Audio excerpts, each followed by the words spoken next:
I love that intro because I have no fucking idea what's going on.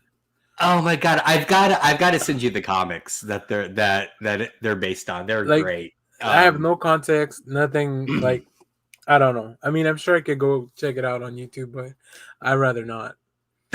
For our audio listeners, our opening this week uses the opening from the Eltingville. Oh god, I forgot the full name. Club, Elton Club. I don't know. He just Eltingville. It's like comic book and game club. It's by Evan Dorkin, and there yeah.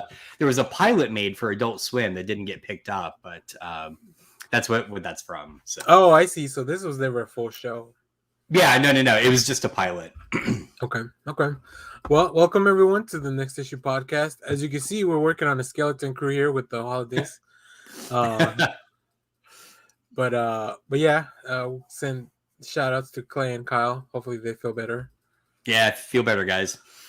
So Josh, you weren't here last week, so I'm glad you're here. Do you have anything from the previous week that you want to catch up on? I know we talked a little George Perez. Yeah. Which meant just staring at pretty pictures for like an hour. Which really, for any comic fan, is the best thing you can do. I know that is such just awful, sad news about George Perez, and certainly sending him and his family and Yeah. comic fans everywhere just heartfelt thoughts. Yeah, I don't really have that much to add. I mean, I had actually read some comics and then I couldn't make it last week. So, well, I shouldn't say comics plural, comic singular. Let's do it that way. So, I read a book. I did. Yes, I did. I did. But yeah, I only wrapped up my semester. God, what day is it? On Sunday. Monday.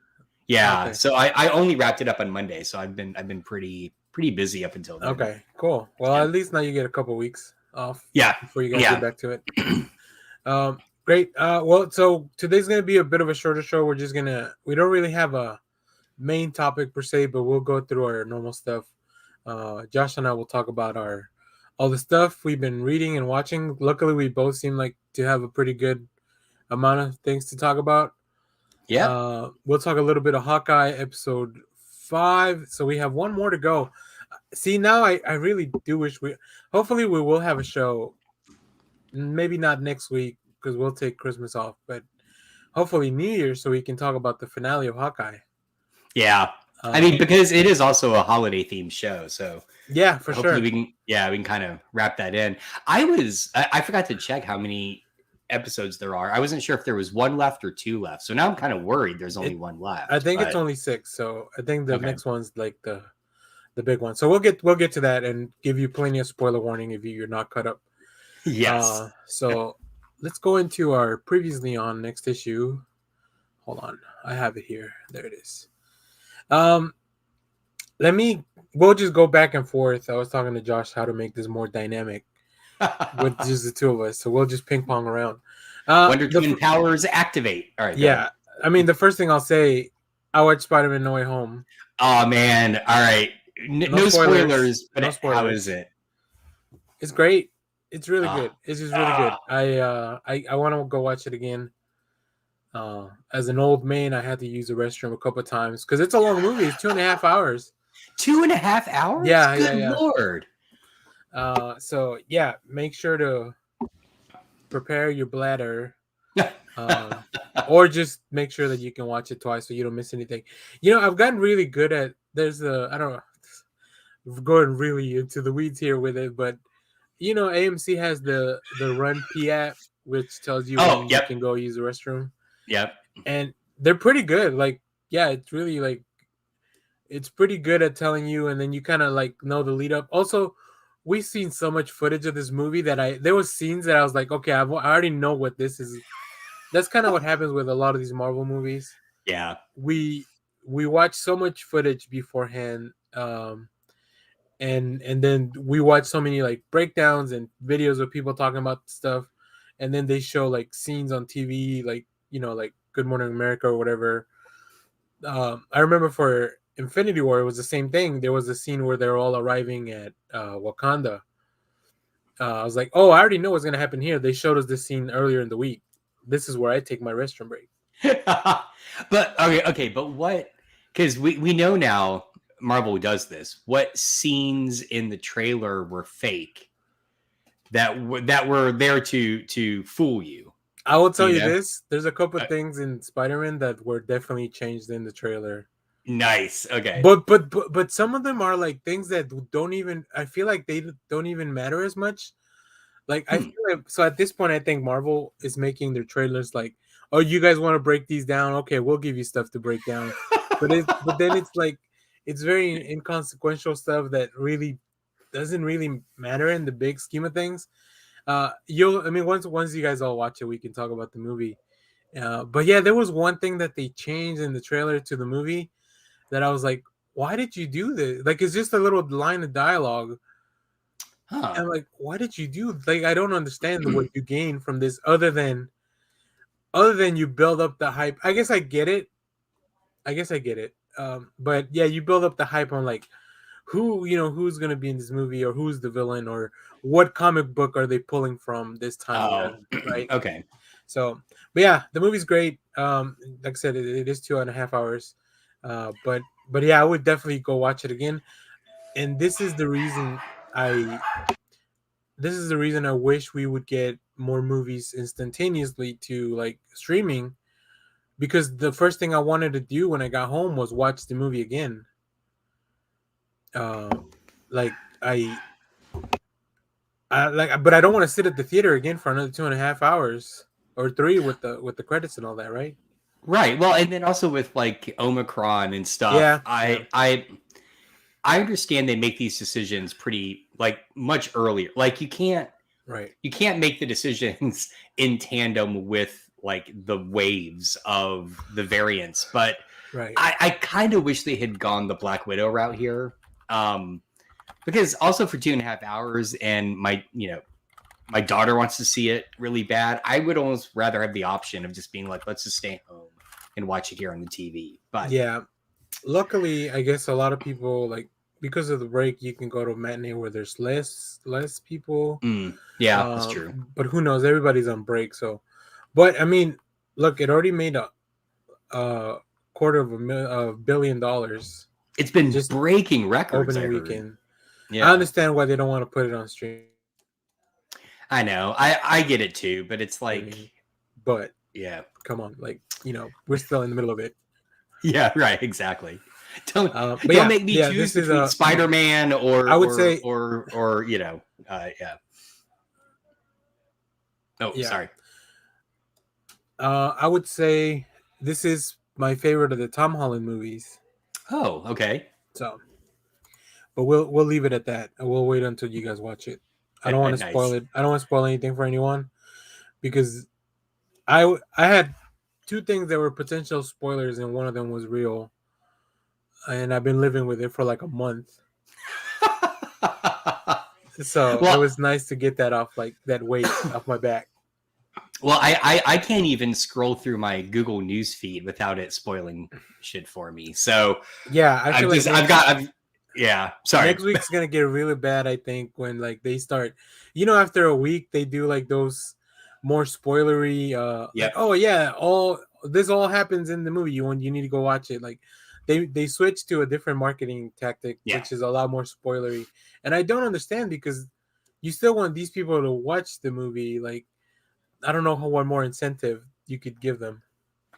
I kind of feel like it's the it's the official press reviewer going through what you're going through right now, which is like, Mm-hmm. I need everyone I know to go watch this so I can talk to you about it, right? Instead Mm-hmm. they're like, okay, TikTok, it's been a week, let's do this, Yeah. So yeah. Speaking of TikTok, don't get on TikTok. Oh God, no. No, TikTok sorry. doesn't care. TICK. Oh, okay, got it. Yeah. But yeah, don't get on. Like TikTok is the one I had to stay off of, like completely off the app because it's so random, right? There's no like warning for spoilers. It's Right. just Okay. like, hey, here it is. Here's a video.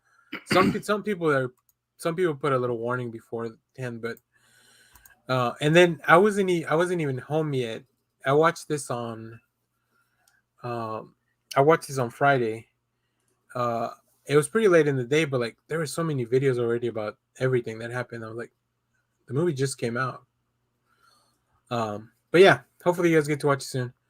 And then we can fully dive in. We will. Let's see. As for me, and I actually read this last week. Excuse me. I've actually read some comics. One of them is I finally picked up that Doctor Who Empire of the Wolf issue 1 by Jodie Hauser and Roberta Ingranata. If you are a Doctor Who fan, particularly a fan of Rose Tyler, this is really cool. It's a fun story. It brings together doctors and Roses who had never interacted before. So it's not a spoiler because it's on the cover, but it's like the Rose Tyler, the canonical Rose Tyler from the show, meets with the 8th Doctor, Paul McGann's Doctor. And then so he's the Doctor that like I love because he bridges the old and the new series. Okay. But most of his time and most of his stories as the Doctor, he has one TV movie and then one 8-minute short leading into the anniversary special. Oh. And other than that, all of his stories are in novels and in Big Finish audios. Yeah, he doesn't look like I can't even picture the act. I can picture the other 2 actors in the cover. Yeah. I can't picture him in real life. Like, I don't know who he is. Yeah, like I'm trying to think of any other stuff you would know him from. He's in With Nail and I, which is an obscure British movie. Yeah, that's definitely a good go-to for me. Like, that's always the other one I refer to. But yeah, no, he's great. He's a great Doctor, and so he and Rose Tyler meet up, and it continues Rose's story from the series. So if you know where her story ends in the series, it picks up there. Oh, cool. But then the 10th, wait, no, that's wrong. The 11th Doctor meets up with an alternate universe Rose Tyler. And so you have these 2 branching stories, and at some point they're going to overlap. Okay. But in the first issue, they do not. It's just 2 separate stories, and so it's pretty cool. It's fun. If you're a big Doctor Who fan, go check it out. I think issue 2 should be out sometime soon, and they've already announced a trade of the series. Do you think Liv Tyler's going to show up? I don't know. I feel like if she does, we're gonna finally get our Doctor Who Empire Records crossover I've always wanted. That's interesting because I was thinking Leftovers, but I need to watch Leftovers. I've never seen it. Well, just don't watch it if you like Happiness. Okay, I didn't know she was in that. Honestly, yeah, she's in that and she's really good. Yeah, that show's really good. It's just very sad. But it's really. I won't watch that over the holidays. Then I'll save it for when the semester starts. Yeah, save it for when you're already miserable. That way you can't really, exactly fuel the misery. Don't cause the misery. Yeah. All right. I'll touch on 2 quick things. One that I think we'll just talk about more as the season goes off. So Witcher season 2 dropped this weekend. I watched the first episode. It's just so good to be back in the world of The Witcher. I'm so excited. So Josh and I were talking beforehand. If you haven't yet, I recommend you go watch the Nightmare of the Wolf. I believe it's like a prequel animated movie for Netflix. And then we also have the upcoming series next year, Blood Origins, which will focus on an entirely different thing. But yeah, it's just really cool to pick up with these characters. They did a really good season 1 recap to refresh everything. Because that's good. I kind of need that actually. Yeah. A lot happened in that first season. Well, and because of the way they chose to do the storytelling. Yeah. I found it fascinating. Like whenever all the things clicked in my head. Yep. I think it was at the wedding. Yep. That sounds right. That I put everything together. Like, wait a minute, this is everything we're seeing is not linear. These are right. And because Witchers don't age normally, it's hard to tell because Henry Cavill is the only constant between all the storylines. Yeah. So Now, yeah, do you have a sense? I know you're only one in. Do you have a sense if they're taking that same structure for season 2? I believe I believe from interviews and stuff that they said they were not going to do that again Oh, really? Because because I also really liked it. I thought it was I think we may be very in the cool. minority of people that like that. Yeah, I read lots of complaints about it when Yeah. it first came out, but also that wedding episode felt the most like, at least I've read the first book, which is a short story collection. It felt most like that, Okay. which I really appreciated because I Yeah. know that they kept saying we're basing these on the books, and I've only read that. I think I've started the second book, which is the first full length novel. I guess I should go back and pick that up. But anyway, Yeah. Yeah, no, I like it. I like it a lot. I like the mythology because it's different. Like these are, well, it's different, but not really. There's a lot of monsters that probably just have different names in, because it's all is it all Nordic mythology, right? But it's not Norse mythology. it's It, not Norse. It's the writer's Polish, so it has this kind of like yeah, Eastern European there sort we go. of That's what I feel was trying to to it. pinpoint. Yeah. Um, so yeah, it's interesting because it's you could tell that there's a lot of similar creatures from other things. Like we just call them different things, maybe. Yeah. But overall, and it's just a monster hunter. Like we've had monster hunters since Buffy, and probably Right. Right. even before, right? It's just a Right. different setting. Um, but I really like Henry Cavill on the show. I think he's really good, especially because I think he loves this stuff. Like I feel like he really this material he just has a lot of fun with. Every time I see a news report about how Henry Cavill just gushes about wanting to star in this nerdy property, Mhm. I'm all for it because Yeah, he clearly loves it. And I think it's weird is that like him playing Superman, I suspect now in retrospect is probably a really big deal for him. hmm It almost kind of ruined it, but seeing him play in these other properties like The Witcher, like stuff that he loves, you can tell that he gets it, and I like seeing an actor that gets it. Right? yeah, It's yeah. it's nice. I can't wait for his Warhammer 4K movie.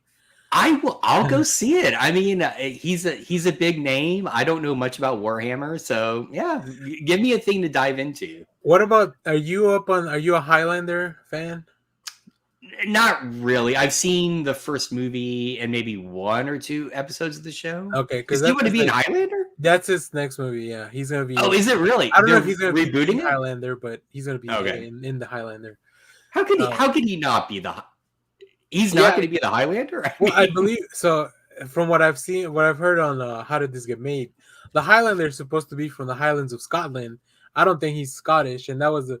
But then again, I don't think neither was the original actor in the movies. yeah, I don't think Uh, so. so Lambert? I don't think so. and then you have the Scott. This I think what's his name? Sean Connery, Yeah, Sean Connery like the Spaniard, plays a who is Spaniard, Scottish. a Spaniard, yeah, who is Scottish, and his character is supposed to be Spaniard by the way of Egypt. It's very convoluted. I've never seen the show. I've just heard the episode where they talk about the movie. They talk about the sequel, but they reference the first movie a lot. Oh, It's really okay. good. So you know what? I thought The Witcher was going to be a lot shorter, so I'll let you take go on Oh. first before I talk about the next thing. No problem. No problem. Let's see. Another comic I read, much to Daniel's delight, was the first volume of My Hero Academia for the comic book club. My daughter is a huge fan of the manga and the anime, and she plays the games. There it is. Oh wait, that way. And so I was glad to finally like get into the book. It's great. It's just it is fun if you like superheroes. Having a different take on that concept is sort of interesting. I was saying before the show, one of the things that really surprised me is that the artist and I guess his team are really good at drawing body horror. There is a sequence in that where one of the kids from the main character's high school gets basically absorbed by this like gunky creature, and there are sequences of like him like trying to like pull himself out of it that are really just disturbing. For what is effectively a kid's comic, it is pretty disturbing. I also really like the fact, and I know the creator was it Kohai Horikoshi. Yeah, Jo- yeah. jokes about this at certain points, but just the fact that the main character will just cry at the drop of a dime, I think is really adorable. Yeah, stuff like that. I mean, it is so disturbing. Yeah. Um, I knew exactly what you were talking about because I've read this multiple times. I've watched the show. So yeah, I completely agree. so how close is the show to the manga? Like, I Uh, know typically it can go one of two ways, but no, this one's very close. Like from everything I read, and it's funny that this came up today because they just released the trailer for season 6, so you can tell your daughter to go check that out oh, after okay. she's done with the cello. Yeah, you can hear her. Yeah, no, I need to go watch that too. So, but yeah, the I think anime now can be a lot more faithful to the manga because they've changed the way they create anime. Right before, the problem was they would just go on. They would never. Now they do seasons and they take breaks in between seasons. They didn't do that before. Like Oh, interesting. Bleach, which is one of my favorite anime that actually just got a trailer for. They're gonna finally animate the last arc of the manga after Oh, this series was canceled in 2013 wow. or 2017 maybe. No, yeah, 2013. The manga ended in 2017. Yeah, Josh, just the whole thing. I was very upset, but now I'm very happy. Good. So yeah, they would just do those filler arcs, which Dragon Ball has a lot of, and like they just come up with their own original material. Naruto as well, very infamous for that. They have maybe like 6 months of fillers in the, Wow. but now they just wait. They'll adapt the season straight from the manga. They'll wait, and if the manga, they just let it go on for a few months so they know. So it's actually very faithful, so they can wait for that. So All right, so here's a dumb question. As someone, because again, I didn't grow up reading manga. I didn't grow up watching anime because it was very hard to find mm. when I was a kid. If the manga comes first and the anime comes later, but the anime is very faithful to the manga, is there a certain point where you just stop reading the manga because you can just watch the anime, or you pick one format or the other, or do you just continue doing both? That's interesting because so I think a lot of people will manga reads very quickly, Oh, yeah, okay. so Yeah, it's that very makes sense. easy to just binge it. I will say I'm trying to think.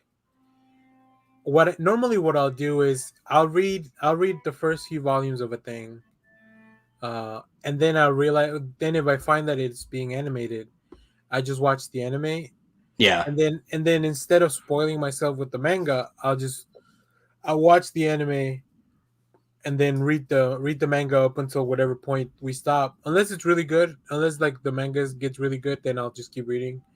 Like Okay. My Hero, I haven't read ahead of what's going on the TV, uh, and there's a few other ones. It depends on how long it takes. Like there's a few shows that I'm pretty invested in, but usually towards the end, I'll stop reading the manga so I don't get spoiled, and also because the anime is an adaptation, usually the manga will be better anyways, because they have Gotcha. more Okay. time to tell the story.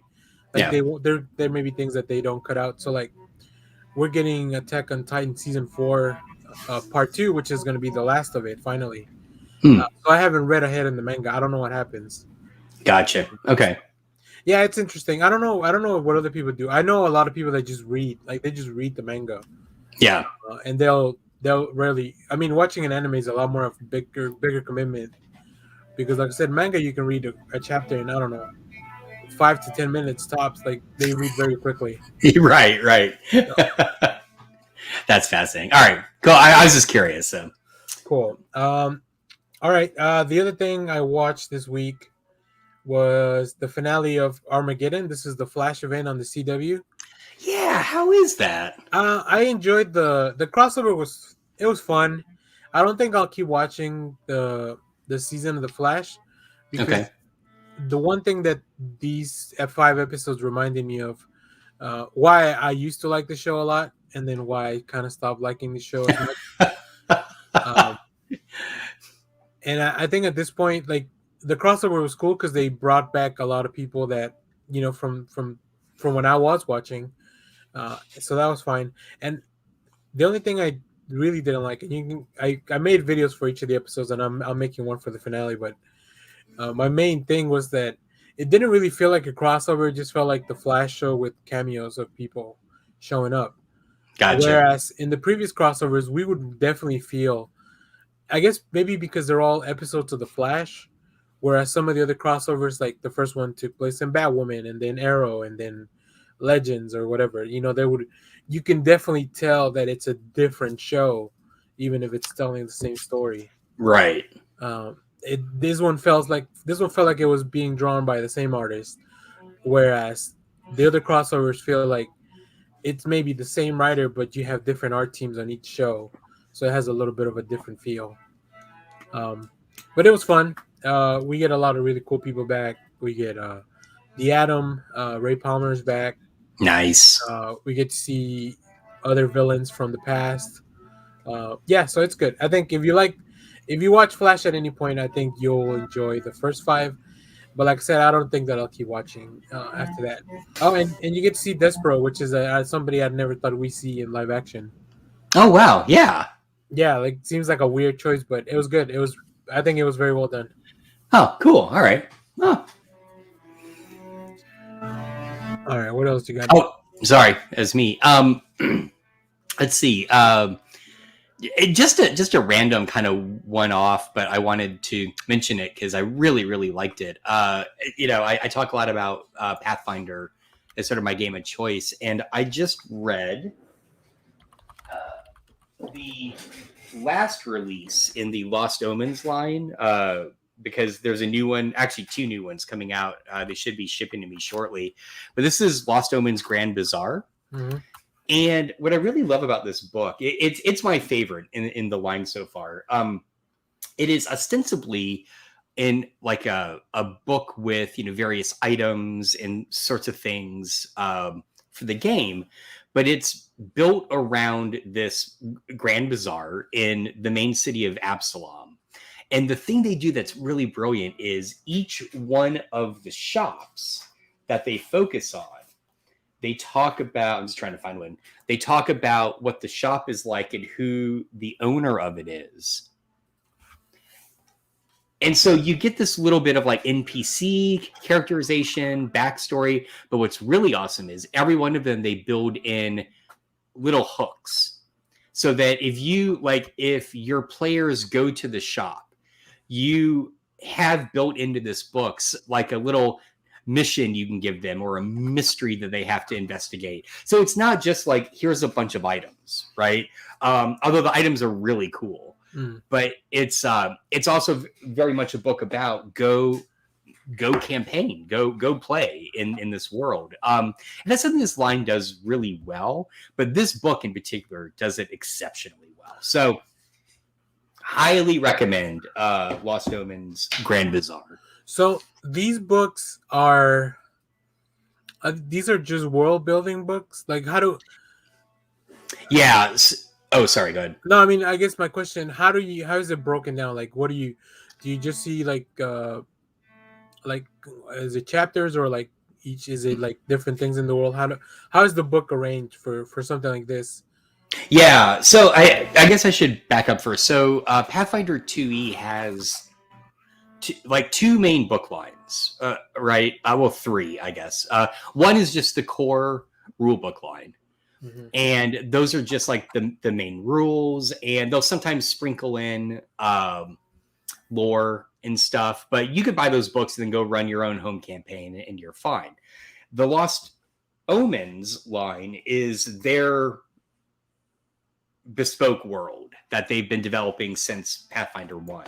Oh. And each book is kind of different. So for instance, I'm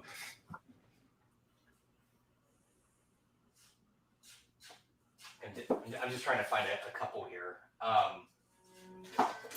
So for instance, they had a book called Legends, And this book is just basically a compilation of like legendary figures Okay. in the world. So this book is organized just alphabetically by person, right? Then you had, and this is probably the big breakout hit of this past year that I've been saving to read. Okay. The Mwangi Expanse, which is basically their fantasy Africa. Okay. This book is incredible. And so this book is organized differently in that it's organized by like the various cultures of the region. It's organized by the religion, the geography. There's a bestiary at the end. So kind of every one of these books is organized a little differently depending on what area or lore it's going to focus on. Grand Bazaar is just, it's alphabetical by store, essentially, in the Grand Bazaar. So the Grand Bazaar is in the city called Absalom. There's the Grand Bazaar, right? And there's actually a key you can look up what specific shops or where. This whole book is just about this piece of the world of Pathfinder. Yep. Yeah, exactly. It is. Wow. But again, what's cool about it is built into it are a bunch of new items. Okay. Right. So you can pick and choose what you want out of that. Again, if you're like, my characters are in this place, I'm going to use this as a way to go off in some other, storyline. You can use it that way. Or if you're just like, I need some cool new items for my characters, you could just pull those out. So the end goal of reading these books is to make, like, I guess, to help you build your campaign. If you're either whether you're the game master or I don't know DM, or if you're a player, just so you know what things are available for you to like explore in the world. Yep, exactly. And there's cool stuff. There's like brand new like animal companions. They have a whole shop for accessibility. So like you can get like custom like wheelchairs, you can get like custom prosthetic legs and limbs. It's awesome. It's really cool. Cool. So yeah. Wow, that's deep. That's deep. Deep into the Pathfinder lore. I love this system. I love it so much. Yeah. But anyway, all right. So that's something else I've been reading. You go ahead. All right. So this week I finished. Hold on, I had a picture. Oh, not this one. Batman the Imposter. Issue 3 came out this week. This is the book by Mattson Tomlin and Andrea Sorrentino. It's a 3-part story of an alternate world Batman where he really doesn't have Alfred. It's just Bruce Wayne grew up on his own, so he's a little bit of a different Batman. Wow. He does have, I guess his support system is Leslie Tompkins, who's the psychologist, the psychologist. Oh, yeah. Okay. But in this story, they see that there's another Batman that's killing people. So now Batman has to prove that it's not him. But he's not only going up against the police, he's also going up against the Gotham Elite, because all the stuff he's been doing has been hurting their bottom line. So, it's really good. Mattson Tomlin is also the writer of the upcoming The Batman movie next year. So, if you want to get a feel for what that movie, or like maybe some of his writing style or whatever, I think this is a really good place. And then Andrea Sorrentino is doing art, so you're going to get some sick layouts. And I love Sorrentino. That's amazing. I meant to tell you, by the way, I picked up the same day I picked up that Doctor Who issue. I picked up that Batman. Is it 340? The new team. That's a good jumping on point. Yeah, but I haven't read it yet. I actually the other day was like, where did I put that? Like, I'm not sure where in my office it is. So I have to track it down. But but I plan to read it. So yeah, cool. Yeah, whenever you do that, let me know. I really liked it, and like I said, I think it's a good, because it's a whole new team. I think it's a great jumping on point. Like, you may have questions about like what just happened. Why is it? Why is Gotham acting like this? But yeah, overall, it's really good. Awesome. All right. And then I guess for me, just 2 real quick things. I did finally watch that Bob Ross documentary that Clay recommended. Man, it's a punch in the gut. Let me tell you. No. Yeah, the thing it does well, like if you're, I feel like if you're a fan of documentaries, there are red alarms that go off, which is that there's a very limited number of people that they're accessing and talking to, but they sort of explain the fact that no one else wanted to talk to them. So just because they're so afraid of the owners of the intellectual property of Bob Ross now. Okay. But you leave it utterly loving Bob Ross the man. I mean, he was just a great guy. It's everything else that goes on around it that's just sort of problematic. But yeah, so I watched that, and then we were struggling to have a 30-minute comedy to watch at dinner because we finally finished watching our last show. So I remembered Mr. Mayor had come out, and just we're 3-4 into the first season now, and that show is just funny. It has. I said afterwards, like, you know, every pilot is a little clunky, right? They're trying to find their footing. Yep. This pilot was one that certainly felt that way, but I laughed the most than I had for most pilots. Like, it just, it had a kind of confidence with the humor that I was not expecting, which I should have, because it's Tina Fey and Robert Carlock? I think so. Yep. Yeah. Who did 30 Rock. So it's still some stuff to figure out. It's still kind of clunky even by episode 3-4. But my God, you give me Holly Hunter, I will watch anything she's in. She is just phenomenal in that show. She's great. Yeah, she's great. Yeah, I've watched season 1 of the show, and I don't know if they just dropped the Christmas episode or if it was the beginning of season 2, but they had one this week, which I thought that's what you watched. I thought you watched the new one that came out.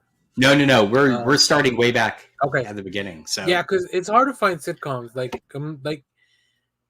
I don't mind watching a bad sitcom. Like, I watch a lot of them. Like, I watch the Young Rock and this one. I watched the premiere of the new NBC one by Justin Spitzer, automotive.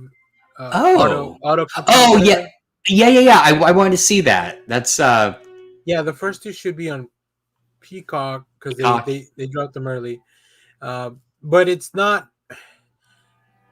They're just not very good, but I don't mind watching them because they, like, whenever they're funny, they're funny. So, like, I take the risk of, like, whatever. It's 20 minutes, especially, you know, if you're watching on streaming, like, there's no commercials. 20 minutes of your time for, you know. So those are the kind of things I put on in the background. But this one's pretty funny, and like you mentioned, Ted Danson, Holly Hunter, like, you got a really solid foundation there. Yes, and one thing that we keep marveling at, because one of our favorite movies, and we finally watched it with our daughter, and she loves it too, is oh my God, my brain just blanked. A Lifeless Ordinary. Oh, okay. And we had not realized exactly how tiny Holly Hunter is until you watch this show, because Ted Danson's like 6'3". Yeah. And Holly Hunter, we looked it up, is 5'2". So she looks just minute in this show. Like, it's crazy. And they kind of, what I like, it's been very subtle. They kind of play with that at times, so that when they cut to Holly Hunter looking at, like, Ted Danson's character, the camera will be higher up. Yeah. And then often when they cut to Holly Hunter, like, her point of view, the camera is down. So they really, I think they're emphasizing the height difference between them. But whereas a lot of shows, you know, will struggle to make people look to be the same height. So, right. Yeah. It's a premise that I'm like, do I really care about the LA mayoral office? But yeah, Holly Hunter's character is really good, like this really progressive and liberal type of person that worked, like, and we're already working in what's supposed to be a very liberal city, right? So, but then you get to the top office, and Ted Danson's just a millionaire, so he's not, like, you know, with the people. So there's a fun contrast there. So yeah, it's good. Bobby Moynihan's really good. I like his character a lot. He shines in that show. He is so good. He's perfect. And then the cast around them, like, it's a lot of new faces that I don't really recognize, but they're really good. Yeah. They're I would say the unknown actors are the ones I feel like are trying to get their footing. Yeah. But I think part of that is the writing. Hmm. Excuse me. As Yeah, and well. it's a different style of sitcom, right? Like it's not the normal one. It feels like it's a little bit different than normal. We got hi there in the Hey. chat. Hello, thanks for watching. Hello. Lucky Gamers. Uh, all right, I got a few more things, so I'll knock them out, and then we can get into a little bit of Hawkeye talk. Yeah. So also read. I read this thinking this is what you were reading, but you were reading Spider Woman. I read Yes. Black Cat. How is that? I keep seeing Jed McKay. Oh, sorry. Go ahead. Oh, cool! Watching from Yeah, India. watching from Great. India. Hey, thanks. Welcome. That's awesome. So I really like this book, Jed McKay. I read all 10 issues yesterday, including Wow. plus an annual that completes this Infinity Score story. It's got beautiful covers by Pepe Larraz, and Yeah. then the art team that rotates around these 10 episodes. It's really good. We have the first 3 are tied to King in Black, but they're really good. Okay. Because Black Cat has to steal back Doc Strange. They're all heist. Like she's just a thief, right? So she's a cat burglar that just like all she does is trying to steal stuff, and that's what this book is about. So the first story, she's trying to steal.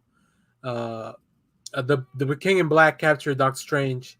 The Avengers need him back, so her team has to go steal him back from Null, the King in Black. So it's one of my favorite ties to the story. I'm surprised I hadn't read it before. I think This came out concurrently with the King in Black crossover. correct, and I think the Okay. story, like the series, just wrapped up a couple of weeks ago with a giant size annual. Okay. That wraps up the last story. So I think this series is done. I think we'll have more Black Cat. I think there's a Spider-Man Black Cat series coming in or no, Black Cat and Mary Jane series coming in the future. I think. Wow. All right. The second story deals about like Black Fox, who's her mentor, trades the city of Manhattan for immortality to like this deity. Oh my god. Yeah. And then the last story, it's called the Infinity Score, and it has to do with the Infinity Stones. But at this point in Marvel Universe, the stones are residing inside of people. So it's not like, yeah, it's really weird. But Jed McKay does a great job telling this story. I really like these are everything you just described is nothing I would associate with Black Cat. Like with the yeah, the world, the scale of what Black Cat deals with, none of right. it. No, this is really good. They introduced a new character called the Queen Cat, who's like her opposite. She is just a vigilante that wants to hunt Black Cat. It's very good. I think it's only 10 issues. They're all available in Marvel Unlimited now, except number 10. That one I had already bought because they had a really cool cover, Mm-hmm. and then I also bought the annual. So I had availability to all of the books at some point because I wasn't buying this. Let me see what else. I read Hulk number 2. This is the Donny Cates, Ryan Ali book. That's right. Yeah. Oh, there we go. With the Hulk is a. Do you know the premise of this book? I don't think you were here for the. Were you here for the last time when I talked about it? No. Bruce Banner has turned the Hulk into a spaceship.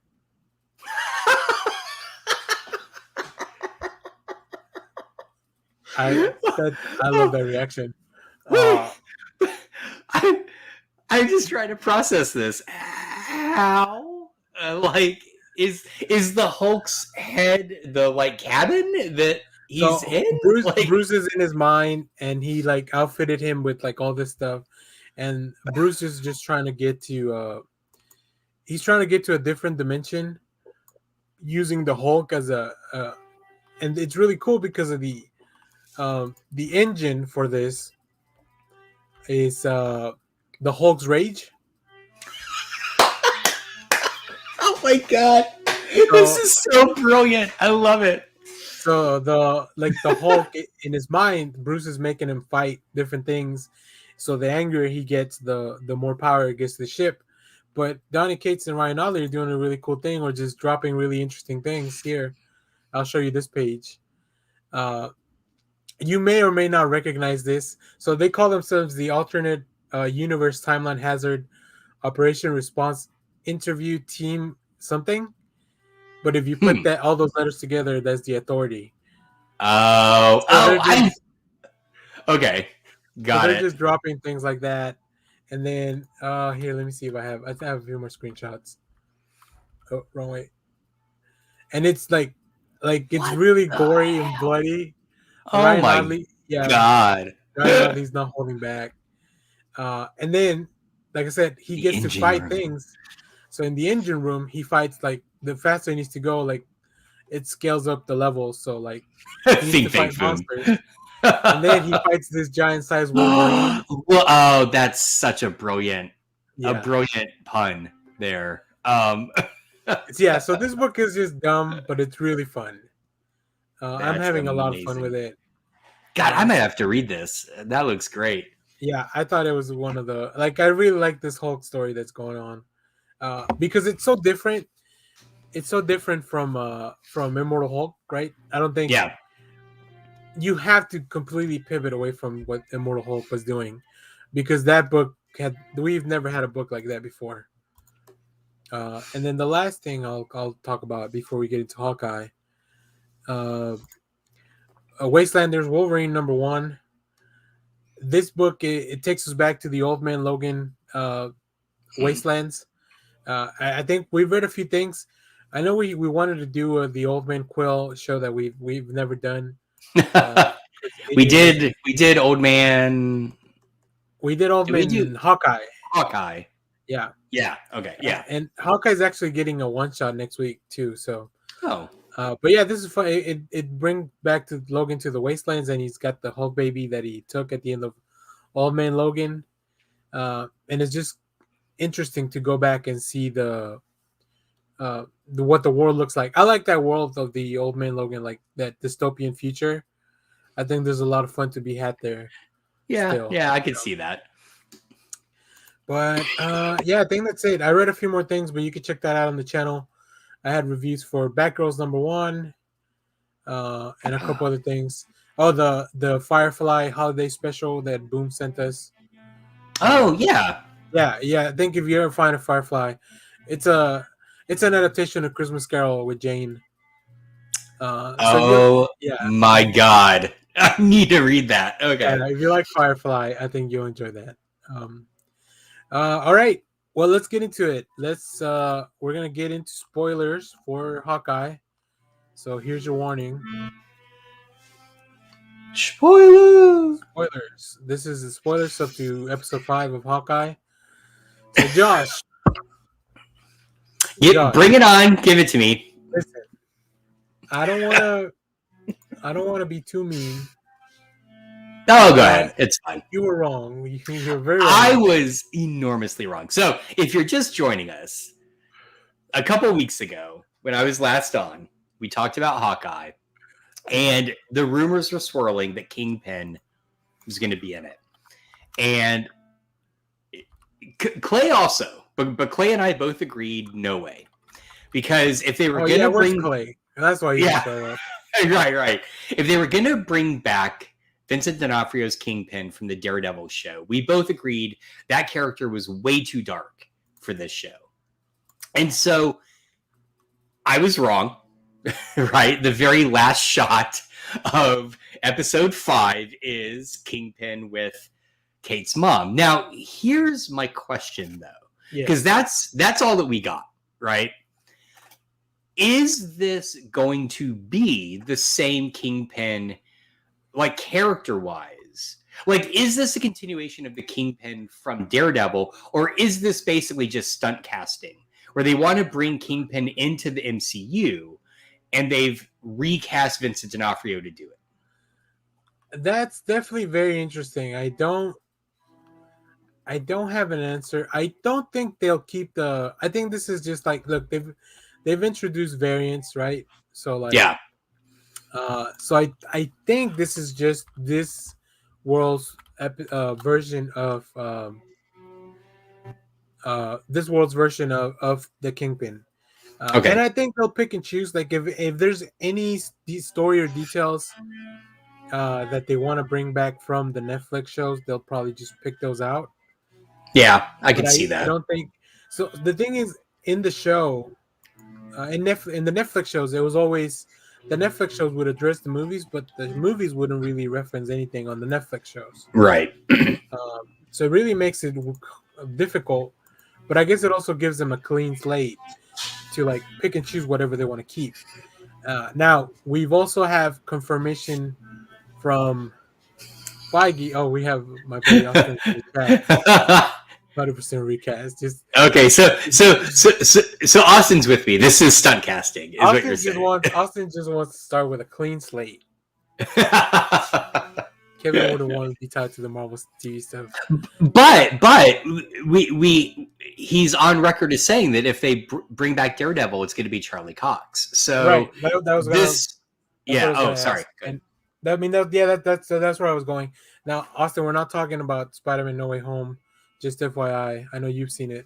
So no spoilers in the comments, but oh yeah, like Star Wars Legends, maybe.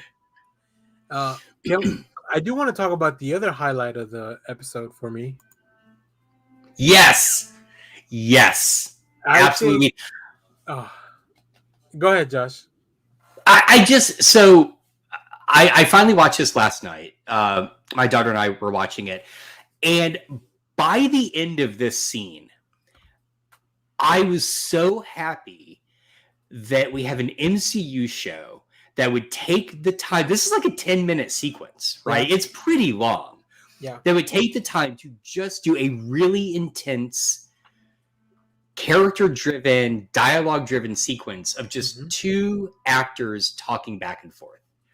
It's, eating mac and cheese. I mean, it is so good. It's so good. And to me, that shows the maturity of the MCU, right?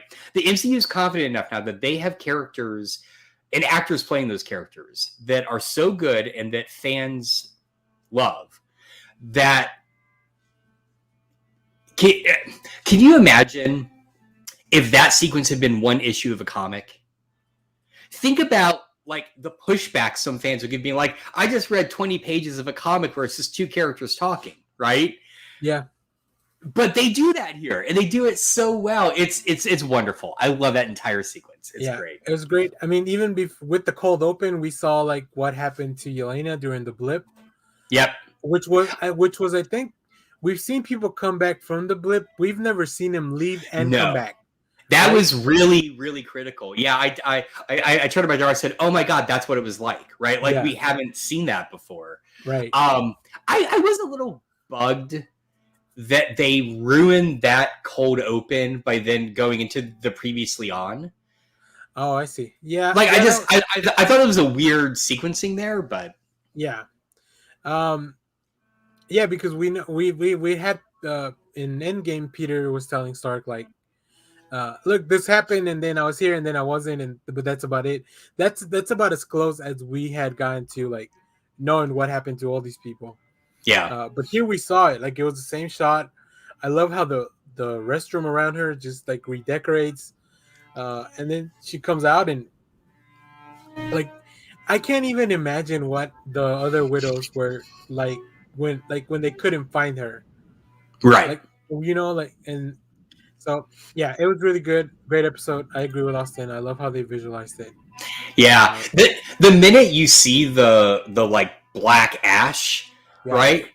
I gasped. I was like, oh no, and then it just reforms, and I was like, what the hell is happening right now? Like, so it's fantastic. So I think anytime the screen says 2018, we're probably gonna get a little bit more of like what happened during the blip.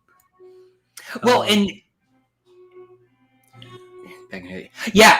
so here is the question that came to mind for me though immediately, and that was, I know the release schedule versus how the order things were released has been really off for Disney Plus.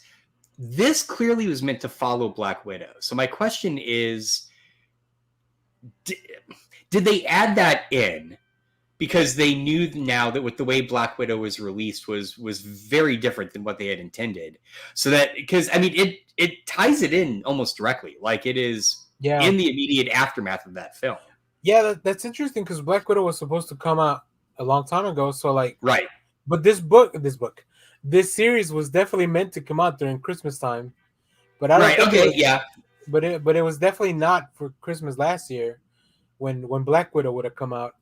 So I don't know. I think maybe they were just on the hook, like, yeah, we'll just have Yelena back when she's back, when originally planned, which is cool. I mean, I really love the character. I think Florence Pugh does an amazing job. She's incredible. She's so like good. This subtle interrogation while eating mac and cheese. Well, and then just the, you know, they set it up where she convinces Kate to talk with her because she's like, I would have just killed you when you came in the door, right? But there's a moment later on where it gets intense and you realize, oh, she could still attack her now. Like, it's like, that's... I like that she's like, I don't have any weapons on me, and then she walks that back. Like, I'm not holding any weapons in my hand. Well, yeah. This show's really good. I can't wait to see what they're gonna do next Wednesday for the finale.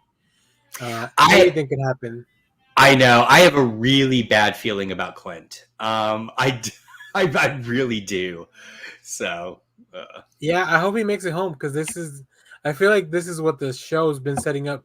It feels like one of those Christmas movies that, like Jingle All the Way or like I'll Be Home for Christmas, something like that. Yeah. Where you just need to get your protagonists back to their family. So right. We'll see. I don't know. I'm looking forward to Kate confronting her mom too. Yeah. Because like in the last episode, the Swordmaster or Jack the Cane just like he kind of just took he like the cops have him now. So yeah, like the scene with Loki with Nat. That's a good point. Yeah. Or when she lets herself be captured at the beginning of Avengers. Yep. Yeah. Very good. Cool. Yeah, I'm excited. Hopefully, like I said, if we don't talk Hawkeye next week, we hopefully talk before once it's all over, we'll definitely go back and talk about the series as a whole. Here's my question. We clearly are not going to get much of D'Onofrio's Kingpin in the MCU because there's only one episode left. Right. So what are they setting him up for to next appear? I think it's for the Echo series. Okay. So they've announced I didn't know she was getting a series. They've announced the series is going to follow Echo. So I think they're going to leave that storyline hanging a little bit. Okay. Maybe everything comes to the surface because there's a lot of we didn't even talk about that Kazi kind of betrayed her and her dad and so so I think that's what's going to happen. And then like Austin said, I think Echo. So that's very most likely what's going to happen. Which I like the character of Echo, and I kind of want to see her become more like the Echo in the comics after she has to confront the Kingpin. And maybe that would give us a place to reintroduce a certain lawyer that's not green. It's not green. Because we're getting a lawyer that is green, so or right, exactly. So yeah, I'm very excited for the future of these characters, and I just want to see, like, I love Kate Bishop. Yeah. So yeah, let me see. Yeah, she's great. There was I think Kingpin. Here we get Daredevil and Echo. Yeah. I mean, that makes a lot. Daredevil would make sense for both Echo and She-Hulk, or both. Right, because he's a defender and she's a prosecutor, right? Yes. Yeah, okay. I think so. So they could be in court together, which would be frankly awesome. I would watch a whole episode of that, of them just. Oh, absolutely. In court. There was one really subtle thing that the actor playing Kate did that I really liked is when she woke up the morning after, the fight in her mom's house, and she just kind of like sits up and she's like, oh, like it's very clear that she's just a human. She's bruised, she's battered, it was a really subtle thing that I kind of liked. Yeah, it was. I immediately thought back to that scene in Black Widow where Yeah. Yelena gives her crap about like how many Avengers you think are like having to take Tylenol the day after or whatever. Yeah, exactly. So all right. Well, we don't have a main topic. I think we're before we wrap up though. I do want to bring up a quick story. Uh, a rare Superman #1 sold this week for $2.6 million Yep. after Million. decades of the original price was 10 cents. So well, what did that last one that was found in the wall sell for? oh man, I don't know. It was Because that was only like a few years ago. yeah, it was I'll like look it up. I think close to 1 million as well, if I Yeah, remember that correctly. rings a bell. So yeah, this is not the owner. This is just the picture of I guess the guy who had it before. The owner has decided to remain anonymous, so nobody will go take his Superman. Oh But wow! You know what? That one found in a wall only sold for 175,000. oh, that's chump change. Well, it must have been in bad shape. Is all I can think of. I mean, yeah, I guess it was in a wall. Yeah, exactly. I mean, even from the photo I'm seeing here online, it's like it's got some stains and stuff on it. So That's okay. I'll still love it. oh yeah, absolutely. Is there any book? I mean, I don't know that we have $2 million to throw around, but you can always check out the Patreon link in the description of other videos. Not this one. This one doesn't have it, but other videos do. But is there a comic you'd like to just own?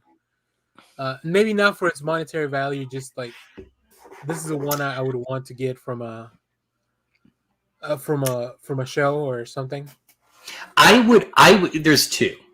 I would love to own uh, Amazing Fantasy number 19. 15. Right? 15. Thanks. Yeah, 15. First appearance of Spider-Man with, and I did own this at one time when I was a kid, and I no longer have it. The Spider-Man cover when he returns from Secret Wars. It's the same cover, but him in the black costume, and just like frame them side by side. So cool. Yeah. So it's drawn in the same style. He just has wearing the black suit, right? Right. Yeah. Here, I'll find it. It's Okay. For me, I think the one I really like and I wanted, and I've almost bought it once, but it was going to be too much money. The first appearance of Wolverine, I think it's Hulk 188 or 181. So it's like the Hulk, and you see the Wendigo and Wolverine. That one's really cool. yeah. Okay, yeah. I think I really like that one, and also the first appearance of the Punisher. I don't know why I just really like that cover. It's a good cover with the sight line and yeah. So I think some of those, I mean, definitely some Batman stuff, but I think those are things I could realistically at some point get. Probably, even if it's not like in super great condition. So, but let us know in the chat or in the comments what books you'd like to have, and then maybe we can all pull our money together. That would be good, yeah. And then we share it amongst each other, because if we've learned anything from The Simpsons, that always goes well. Exactly. Yeah. So mine is Amazing Spider-Man number 252. Okay, cool. So yeah. Great. All right. We had I know Clay had a question of the day, but Clay's not here, so we're just gonna jump over to here. Let me change the thing. Recommendations. Excellent. Josh, I'll let you go first. Yeah. Let me actually wait. I've got two actually. Okay. Oh wait, that's not it. Here we go. Dang it, that's not it either.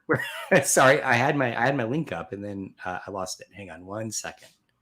There we go. So mine is, let me bring this up and then I'll share my screen. A kind of interesting bundle that I'm not entirely sure I agree with everything that is in here, but Humble Bundle has wow, sorry, I've not done this in a while. Has this interesting this bundle called the Games and Comics Crossover Collection. So for $12 tops, for $12, you get 50 items, and it's a combination of comics and games. When it works, it's comics like Black Sad and the game inspired by the comic, right? Oh, okay. When it doesn't work, it's things like Garfield Kart Furious Racing, where there's no Garfield comics in this bundle whatsoever. You're welcome. But it's an interesting like compilation of just comics, crime comics, and Siberia the comic, which I think is based on the game. I think the game came first. 13, which did start as a comic, and then you get the game 13. That one I have read. I've read the one volume of 13. It's a French, really? I think it's a French or Belgian French comic. That makes sense, yeah. But yeah, so it's just, if you're into comics and you like games, this is, a way to sort of, dive into both of them. That Rome one looks cool. Yeah, it does. And I may get it just for the Rome comics, but I don't know what game it is. Like, that's the thing, is there are times I don't understand the connection between... What about Ira? What is it? Ira Del? Ira Del. Oh, here. Ira Dei. Oh, okay. Dei. That makes more sense. Yeah. But that's also a comic. So I don't know if they're trying to like link these Rome comics to Asterisks, which would make no sense because that's also a comic, but who knows? Okay. Anyway, but that's one. The other one is also I'm just trying to see if it's up here. No, is also a Humble Bundle.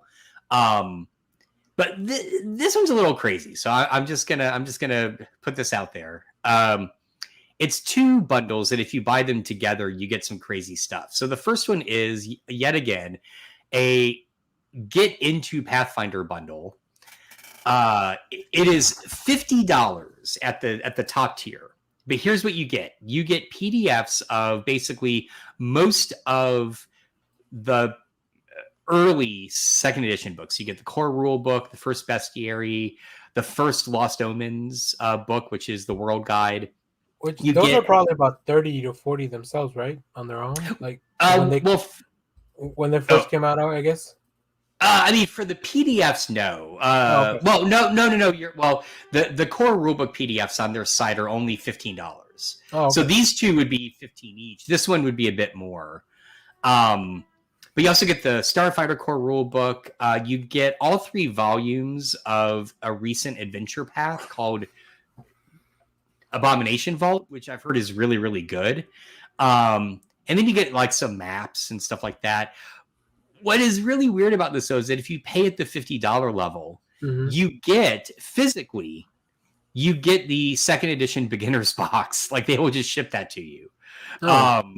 Yeah, which is a great box, by the way. Like, it is wonderful. And so this is like, if you're not into Pathfinder 2, this is a great way to get into it. But here, go it definitely looks like a starter kit, because I would think that box has like all the stuff you maybe need to run a game, like the little cover, like what's it called, the divider or whatever.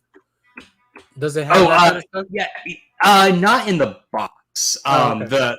The GM screen, but it comes digitally. So like you could print that out and have that up. What's in the box is really they don't have photos. It comes with a fantastic dry erase map, 2-sided. It has a bunch of character sheets. It has the cardboard figures, the stand pawns, dice. It has a pared down rule book that you can get. I mean, it's a great introduction to the game, like absolutely good. And then you just jump into the core rulebook. I think we bought that box because I had played Pathfinder with my cousins. Oh, good, awesome. A very light version of Pathfinder that we homebrewed, very just very toned down, but we had the screen, but so I don't know where my brother got that, because it was like an actual cardboard screen but it also had all the other stuff you mentioned, the map and all that stuff. Oh, cool. Yeah. Okay. Yeah. Oh, that's awesome. Well, here's where it gets crazy. Let me switch screens here. Hang on. Because if you want to spend another $50, I'm always looking to spend another $50. there you go. There is another. These both dropped at the same time. There is another Pathfinder bundle that gives you basically everything you need to play the game virtually on Fantasy Grounds. I mean, I'm just scrolling through it. This is like really, truly everything you need to play, including a 3-month subscription to Fantasy Grounds Unity, which is their new version of it. Oh, okay. Here's what's interesting. If you buy both of these, Humble gives you a $10 credit to their store.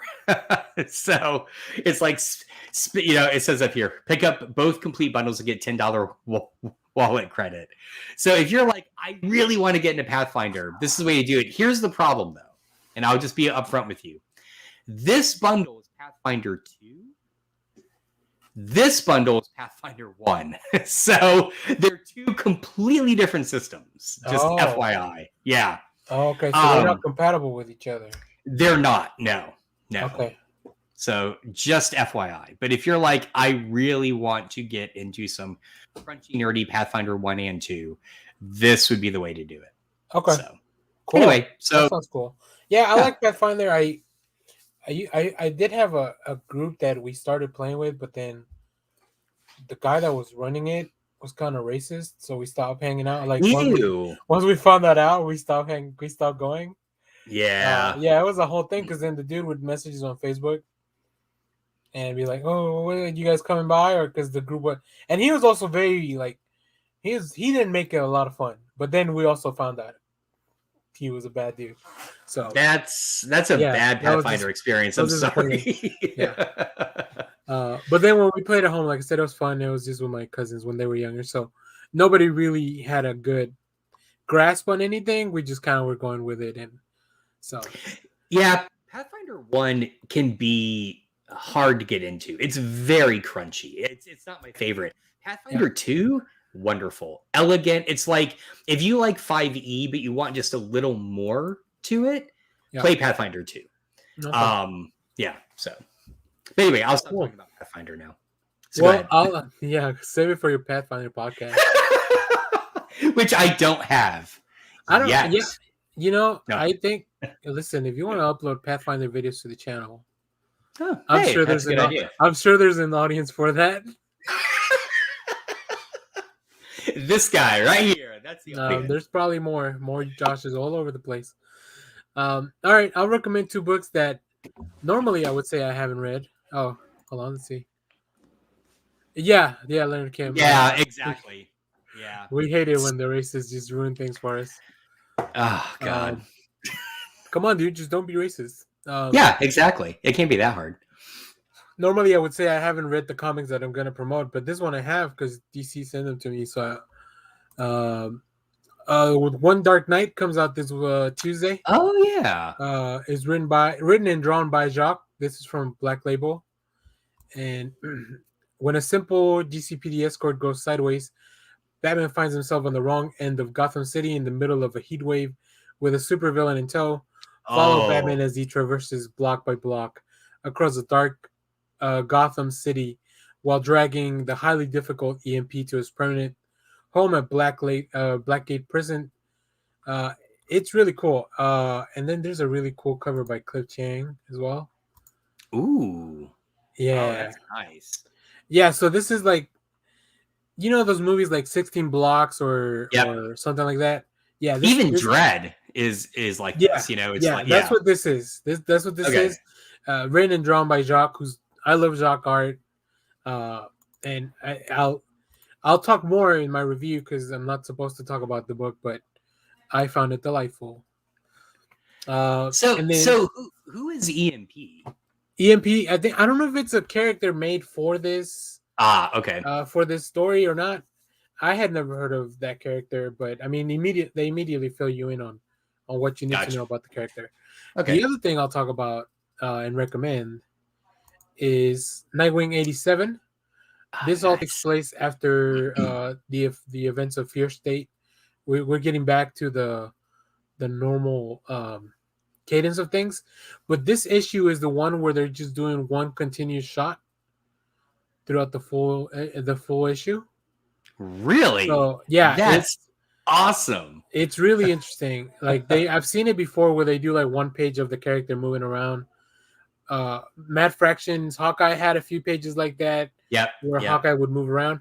But this one is like maybe it's all splash pages that just look like a map, like a side scrolling game kind of almost.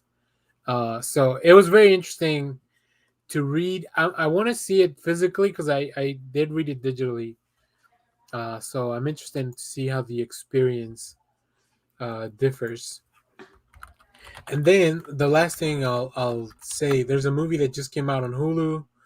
I haven't seen it, but it is also written by Mattson Tomlin, who right now is one of the people that has my attention because of the Batman. It's called Mother Android. It's on Hulu. And it stars Chloe Grace Moretz, and it was written by Mattson Tomlin. So, cool. Yeah, so go check that out. But that's about it. That's all we have. Nice. Cool. Josh, do you have anything else you want to tell the people? No, that's about it. I'm a simple man with simple tastes. Yeah. Well, hopefully we'll have Clay and Kyle next time we show up. We probably won't have a show next. I'm just gonna say we're not gonna have a show next week. I don't think so. The Christmas break. Which, like I told Josh, I hate that Christmas is on a weekend. It feels like a wasted holiday. Right, like, exactly. Like, I'm already off on the weekends. You don't need to, and we get days off around the weekend, but it's not the same. And I'm supposed to do my after Christmas shopping on Sunday. Come on. Yeah, nobody. What do they call it? Boxing Day. Boxing Day. That's right. Yeah, we're all British all of a sudden. That's right. Listen, we're a global community now. We are people watching from India. So Thank you. We must embrace everyone's. Listen, the more holidays, the better. I'll say yes, that. Absolutely. So cool. All right. Well, thanks everyone for watching. If you like this episode, just leave us a little like on the video. Thanks to Austin, Leonard Kim, and Lucky Gammers, our new watcher from India. Also want to thank our patrons, Jason, Mike, the iRead Comic Books Podcast, and Neil. We appreciate your contributions every week to the show. You guys rock. Yeah, for sure. I think that's it. I think we've done it. We've done a good show, I think. We did good. Yeah, for just the two of us. So, leave some feedback on the comments. Yes, please. Hold on. I gotta play one thing for Josh. I'd sure like to fist him. I made it shorter so he could play it and just drop it in. I like it. Cool. I'm sorry. I was vamping because I'm looking for the outro. And I don't know where it went. Did I delete it? Oh no. I hope not. I hope not. We'll have to here it goes. I found it. All right. Thanks everyone for watching. Have a good one. You guys take care. And let's get out of here. Let's ride. Thanks everyone for watching. Little loves you. Oh yeah. Clay. Hell, Bebo. Josh. My vagina is haunted. All right. Bye.